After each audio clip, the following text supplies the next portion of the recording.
Halo semuanya, perkenalkan saya Audia Rahma, ya, dari kelompok SGD 5 dengan NIM G00240557. Di sini saya akan mempresentasikan laporan praktikum anatomi di blok 2.2, yaitu mengenai sistem kardiorespirasi. Oke, next.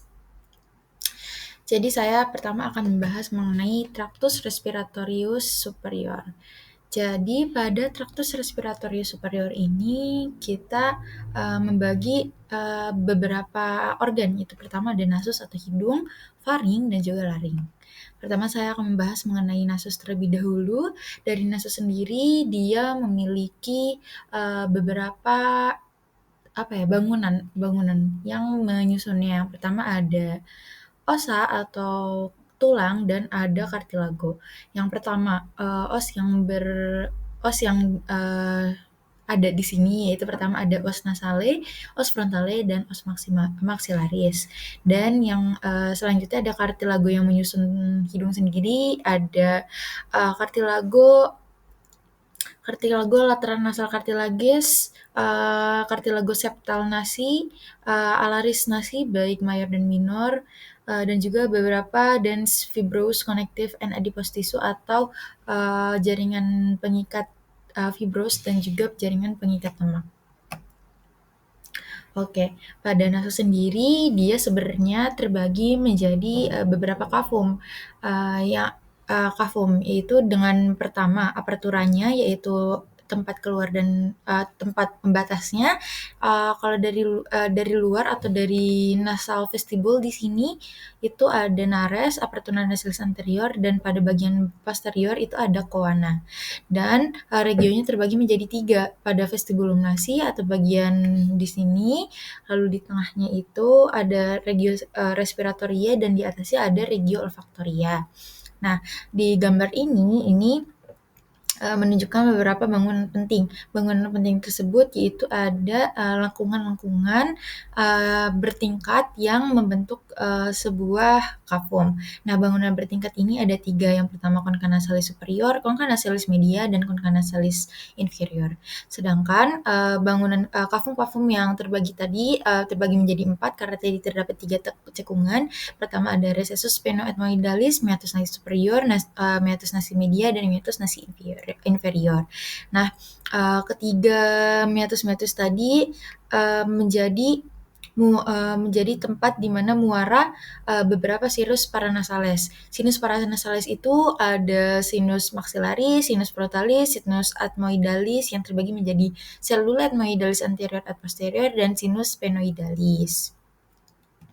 Oke, selanjutnya saya lanjut ke bagian kedua yaitu faring. Pada faring sendiri terbagi menjadi 3 regio. Pertama nasofaring atau bagian faring dengan hidung, orofaring, nasofaring dengan letak skeletopis VTH 1 hingga 2, lalu orofaring 2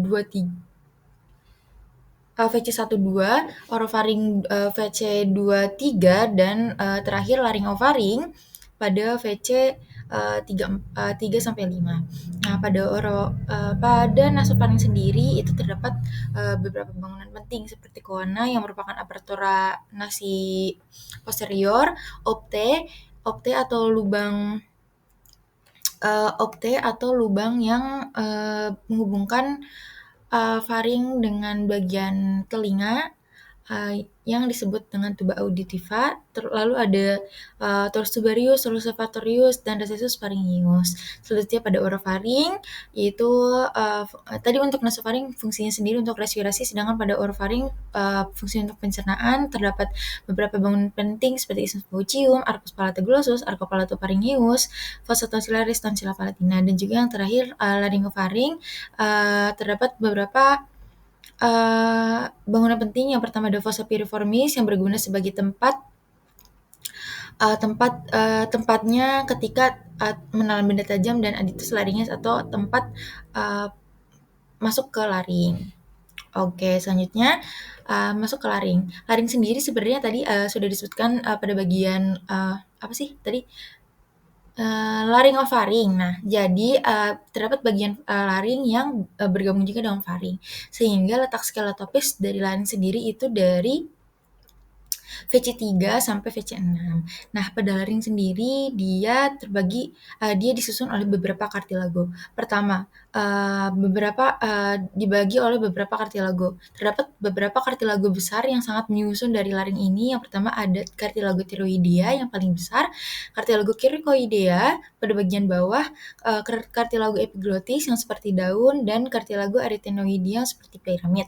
Nah, terdapat juga kartilago kecil namun tetap menyusun laring ini. Pertama ada kartilago corniculata, cuneiforme yang berada di atas corniculata yang berada di atas cricoidea, cuneiforme yang bentuknya kecil, dan kartilago triticea.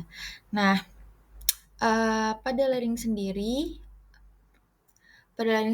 itu tempat di mana akan terbentuk Adam's apple juga yang merupakan penonjolan dari kartilago thyroidea. Nah, pada gambar pada sebelah kanan itu terdapat cekungan. Nah, cekungan ini itu adalah tempat dari disebut cavitas laringeus yang merupakan tempat di mana tempatnya plica vestibularis yang merupakan pita suara palsu, dan plica vocalis yang merupakan pita suara asli. Jadi tempat tersebut adalah tempat di mana terjadinya suara. Nah,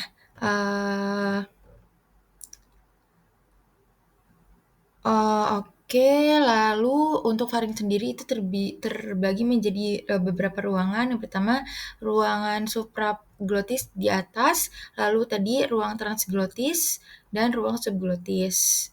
Oke, mungkin begitu saja untuk bagian laring. Mungkin segitu saja di bagian traktus respiratoria superior. Saya akan lanjut ke bagian traktus respiratoria inferior.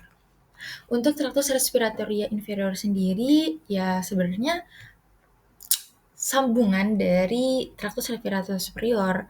Nah, jadi saya akan membahas beberapa bagian. Yang pertama ada trakea, yang merupakan kelanjutan dari laring. Ya, terus yang kedua ada bronkus yang kelanjutan dari trakea, dan ada pulmonya sendiri yang nanti akan bersama dengan pleura. Oke, saya akan membahas langsung saja dari trakea dan bronkus. Jadi untuk trakea sendiri itu dia letaknya setinggi skeletopis vertebra cervicalis 6 sampai VTH 4 dan 5. Nah, trakea sendiri sebenarnya disusun. Oke, saya next dulu sebentar ya. Tersusun terdiri dari pertama cartilago trachealis yang berbentuk seperti huruf C, dan di posteriornya itu akan terdapat musculus trachealis. Nah, sebenarnya nggak terlalu banyak mengenai trakea ini. Nah, pada bagian ujungnya sebelum mencapai bronkus, dia itu akan terbagi menjadi dua. Percabangan ini itu disebut dengan bifurcatio trakea yang setinggi letak skeletopisnya setinggi vertebrae thoracis 4 sampai 5. Dan di antaranya pada bangunan pada bifurcatio trakea itu terdapat carina yang merupakan penonjolan pada bifurcatio trakea yang fungsinya sebagai reseptor batuk dan iritan. Nah, lalu pada di sebelah bagian kanan itu terdapat skemanya itu dari trakea, lalu lanjut ke bronkus. Yang pertama, bronkus itu terbagi menjadi beberapa tipe bronkus. Bronkus yang pertama yaitu bronkus primarius, bronkus kedua secundarius, dan bronkus ketiga bronkus tertiarius, lalu dilanjut dengan bronchiales terminal, dan bronchiales respiratory. Nah, bronkus sendiri itu terbagi menjadi dua zona, yaitu zona konduksi dan zona respirasi. Untuk zona konduksi sendiri itu dari yang tadi saya sebutkan sampai zona terminalis, dan yang terakhir zona respirasi itu hanya pada bronchialis respiratory. Apa sih maksud dari zona ini? Yang artinya konduksi itu akan terjadi penyaringan, penghangatan dari udara, dan sedangkan pada zona respirasi itu sendiri itu dia adalah tempat dari pertukaran gas. Nah, Pada bronkus sendiri terdapat kan tadi merupakan perpanjangan dari trakea. Trakea sendiri adalah sebuah kartilago. Jadi bronkus sendiri juga ada yang memiliki kartilago, ada yang tidak memiliki kartilago. Nah, yang memiliki kartilago sendiri itu hanya sampai pada kartilago tertius. Jadi dari bronkus primarius, bronkus secundarius, dan bronkus tertius dia memiliki kartilago. Sedangkan selanjutnya yaitu bronchiolus terminalis, bronchiolus respiratory dia tidak memiliki kartilago. Nah, untuk bronchiolus primarius sendiri itu pada bagian kanan dan kiri itu akan berbeda. Pada bagian kanan dan pakai bagian kanan bronkus akan berbentuk lebih pendek namun lebih lebar dan juga lebih vertikal. Sedangkan pada bagian sinister sendiri itu lebih panjang, lebih sempit tetapi lebih datar atau lebih horizontal. Nah, bronkus primarius akan bercabang menjadi bronkus secundus. Pada bagian dexter dan juga sinister itu berbeda juga. Pada bagian dexter dia akan bercabang menjadi 3, sedangkan pada bagian sinister dia akan bercabang menjadi 2. Bronkus secundus pada dexter dan sinister juga akan berbeda. Pada bagian dexter, bronkus secundus akan bercabang menjadi bronkus tertirius sebanyak 10, sedangkan pada bagian sinister dia akan bercabang menjadi bronkus tertirius 8 sampai 9 bronki. Oke, selanjutnya mungkin dari bronkus tertius akan bercabang menjadi bronkus terminalis, lalu menjadi bronkus respiratorius, lalu terdapat ductus alveolaris, sacul alveolaris, dan akhirnya akan masuk ke dalam alveoli yang merupakan tempat terjadinya pertukaran gas sendiri. Oke, selanjutnya saya akan lanjut dalam pulmo dan pleura. Baik, sebelumnya saya akan menjelaskan terlebih dahulu mengenai apa sih pulmo dan pleura. Jadi pleura ini merupakan sebuah lapisan yang mengelilingi paru-paru. Nah, lapisan ini dia terbagi menjadi 2, lapisan yang menempel dengan paru dan lapisan yang tidak menempel dengan paru. Lapisan yang menempel dengan paru itu disebut pleura visceralis, sedangkan lapisan yang tidak menempel dengan paru yaitu pleura parietalis. Nah, di antara kedua pleura tersebut dia akan membentuk sebuah ruangan yaitu cavum pleura. Nah, pleura ini untuk apa sih? Pleura ini penting sekali untuk proses pernapasan. Kenapa? Agar menjaga tekanan pada paru-paru ini tetap bisa digunakan untuk respirasi, baik inhalasi maupun ekspirasi. Seperti itu. Jadi, jika terdapat tekanan pada cavum pleura ini harus lebih bawah daripada tekanan pada paru-paru sendiri. Mengapa? Agar tidak terjadi kolaps pada paru. Jika cavum pleura tekanannya sama dengan paru, maka akan terjadi kolaps sehingga proses respirasi tidak akan berjalan maksimal. Oke, baik, mungkin itu sedikit tentang pleura. Saya akan menjelaskan lebih lanjut mengenai pulmo. Pulmo sendiri pada bagian dexter dan sinister itu memiliki banyak sekali perbedaan. Yang pertama, pada dexter dia memiliki 3 lobus. Lobus superior, media, dan inferior. Nah, ketiga lobus ini dibagi oleh 2 garis atau visura. Yang pertama adalah visura horizontalis yang membagi antara superior dan media, dan visura oblik yang membagi antara media dan inferior. Sedangkan pada pulmo sinister itu terbagi menjadi 2 lobus superior dan lobus inferior, yang terbagi menjadi 2 oleh sebuah visura, yaitu visura oblik. Nah, saya tadi mengatakan bahwa pulmo sendiri memiliki banyak sekali perbedaan pada bagian dexter dan sinister. Pada bagian dexter sendiri itu dia tadi kan memiliki 10 segmen tertius bronchii atau bronchus tertius, dan juga dia memiliki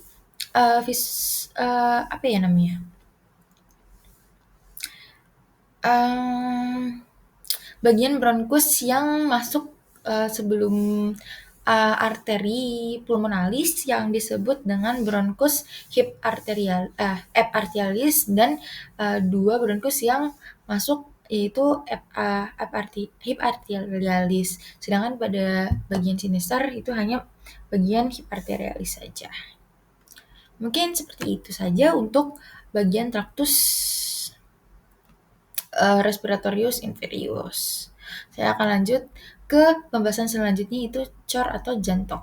Nah, di sini saya akan membahas terlebih dahulu mengenai bagian-bagian penyusun jantung yang penting untuk dibahas, yaitu yang pertama adalah perikardium, yaitu kantung pembungkus kantung fibrosa yang membungkus jantung. Nah, kantung perikardium ini terbagi menjadi dua, yaitu perikardium fibrosum dan serosum. Nah, keduanya ini terus pada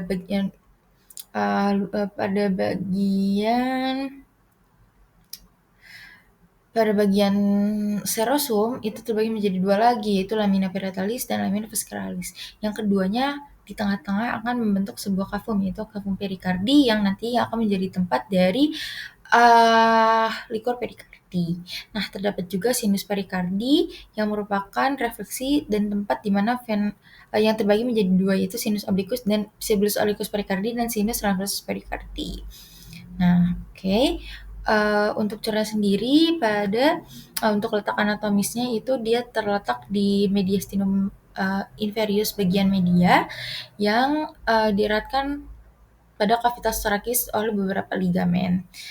Nah, terus saya akan langsung membahas mengenai struktur eksternanya.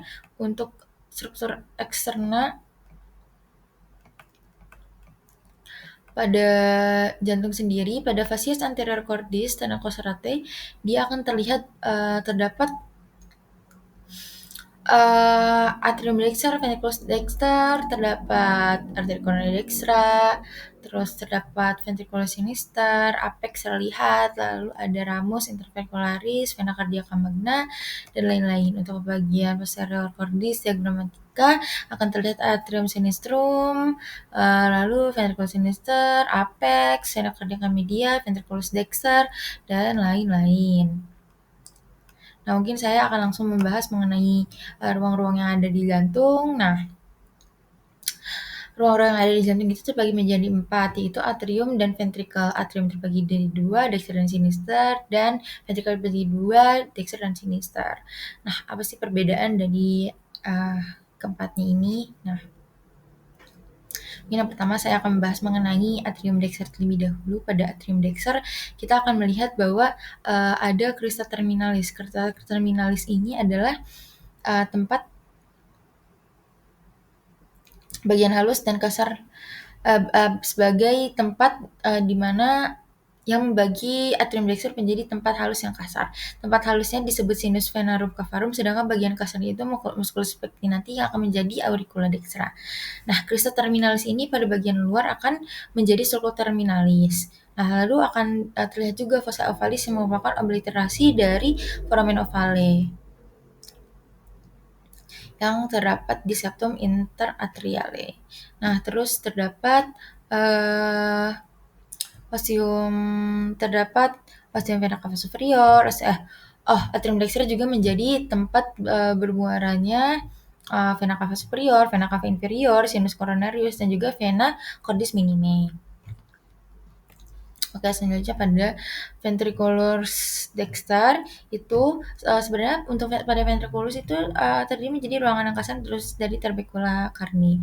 Tubercula carni terbagi menjadi 3, musculus papillaris, tubercula septum marginalis, dan biasanya menjadi bagian dalam. Dan juga akan menjadi muara dari ostium tunicci pulmonalis mengembangkan trunkus pulmonalis. Oke.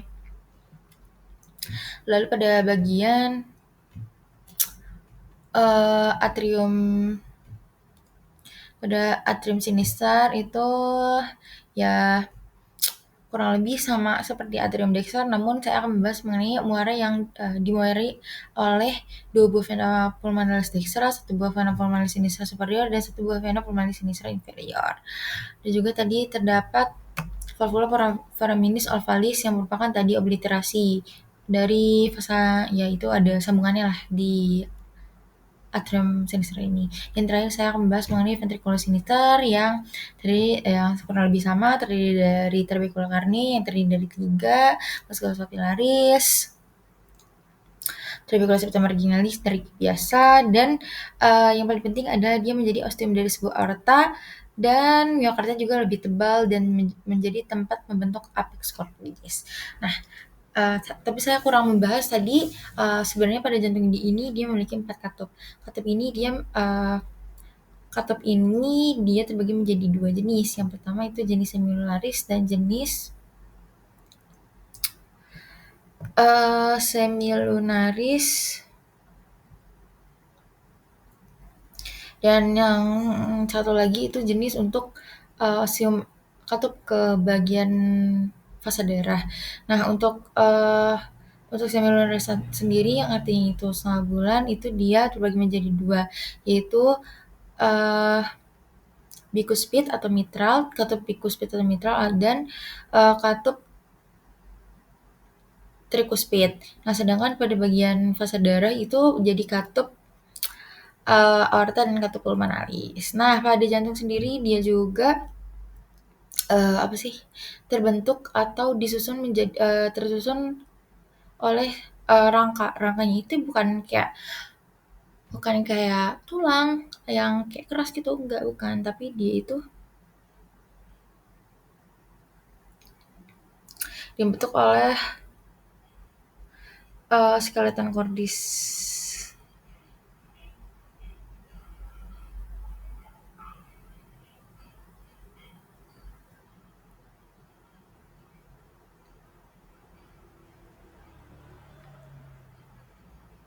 Skeleton cordis sendiri ini terbagi menjadi 3, yaitu annulus fibrosum, strigium fibrosum, dan pars membranosa, septum interventriculare, interarteriale, dan arterioventriculare.